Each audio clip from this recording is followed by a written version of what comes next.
Job 24. Why are times not stored up by the Almighty, and why do those who know him not see his days? Some remove the landmarks, they seize and devour flocks, they drive away the donkeys of the orphans. They take the widow's ox for a pledge, they push the needy aside from the road. The poor of the land are made to hide themselves altogether. Behold, as wild donkeys in the wilderness, they go forth seeking food in their activity. As bread for their children in the desert, they harvest their fodder in the field, and they glean the vineyard of the wicked. They spend the night naked without clothing, and have no covering against the cold.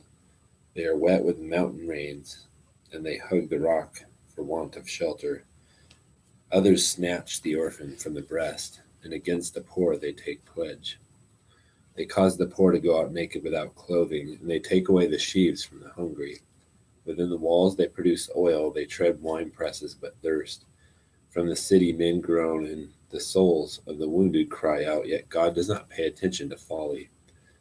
Others have been with those who rebel against the light. They do not want to know its ways, nor abide in its paths. The murderer rises at dawning. He kills the poor and the needy, and at night he is a thief. And the eye of the adulterer waits for the twilight, saying, no eye will see me. And he disguises his face. In the dark they dig into houses. They shut themselves up by day. They do not know the light. The morning is the same to them as thick darkness, for he is familiar with the terrors of thick darkness. They are insignificant on the surface of the water. Their portion is cursed on the earth. They do not turn toward the vineyards. Drought and heat consume the snow waters. So does Sheol those who have sinned. A mother will forget him. The worm feeds sweetly till he is remembered no more, and wickedness will be broken like a tree.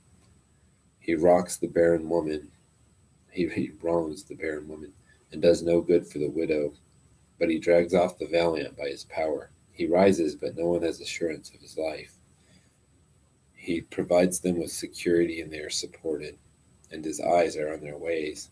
They are exalted a little while, and then they are gone. Moreover, they are brought low, and like everything gathered up. Even like the heads of grain, they are cut off. Now, if it is not so, who can prove me a liar and make my speech worthless?